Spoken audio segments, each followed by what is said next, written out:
and be elite in the house. Yes, sir. We got day one, Tulsa Nationals action. Tell me how many guys you bring up? We brought 5 guys and 1 girl. Nice. Yeah, how's the trip? It was good. It's not too bad of a drive. Better than driving El Paso. There we go. Tell me, so I caught up with you at the Tulsa kickoff. Now we're at Tulsa Nationals. Compare the two events. Compare, contrast. Well, I think the kickoff's always a great tournament, all right? But I think this one is just a notch up.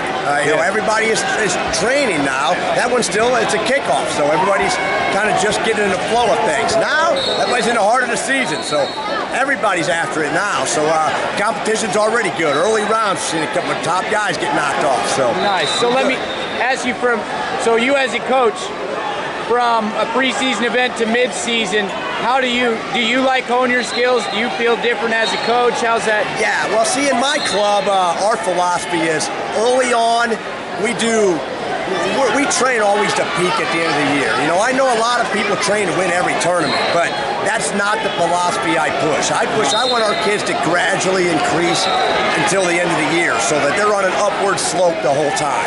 And we see that all the time.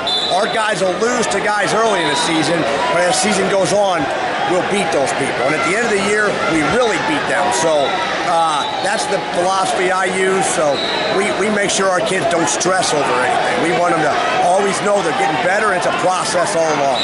So how do you handle that? Like, let's say maybe parents don't understand, and they're wanting to be like peaked all year and win every tournament. Like, how do you deal with that as a coach? Well, we do have some, like that, but they're humans. But a lot of parents, and we see them everywhere, like to live through their kids' success.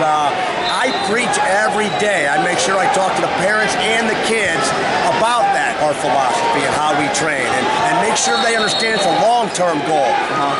Instant gratification is not what's important to us. I mean, it's nice to win now, but it's not the most important thing. And after talking about it all the time, especially when kids come to the club for the first time, and we tell them that, hey, here's our philosophy, here's how we train.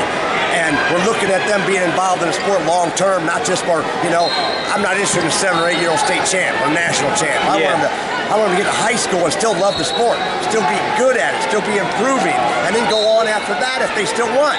But you can't do that if you hammer them too young, you know what I mean? And so most parents, thankfully, because I've been around for a long time, most parents really do buy into what I sell. So you're still competing today. Yeah.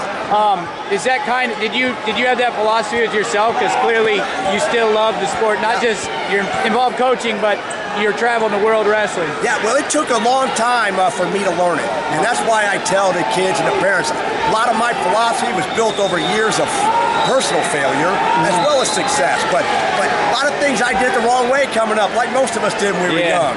Cut a lot of weight, wrestle hard every time. I was always at 100 miles an hour the whole season. And I learned once I was up to Olympic training, started training for years, I beat some pretty good guys early in the season because I was up here. And they were down here just working that slope, to peak at the end of the year when it's important. Come the end of the year, those guys would get me, and I never could figure out why until I sat back and learned from other coaches and figured it out that you can't go 100 miles an hour all year round. You gotta start off at a nice, with good expectations, but train the right way so we're getting where we want to be. Nice. So down in New Brunswick facility, New Braunfels, New Brunswick. What's that? New Jersey? That's Jersey, I think. New Braunfels. You had a facility that you're getting ready to move into. Give us an update for the club. Yeah, we actually moved a little closer into San Antonio, so it's we get a lot of high school kids from San Antonio area, but it was a little bit of a drive to New Braunfels, so we moved a few miles down the highway. We're a little closer to San Antonio. We're co-located with one of the top competitive cheerleading teams in the country. And a big basketball group is building out in there too. So it's going to be a nice youth sports complex. So we got another couple months until everything's finished out, but it's going to be a top-notch wrestling room combined with those other sports too. So we look forward to getting it all finished out. Awesome. Well, it's good to see you. I'm sure we'll cross paths about 100 times this weekend. Oh, yeah. You got anything else to share? No, man. Thanks a lot. We appreciate what you guys do.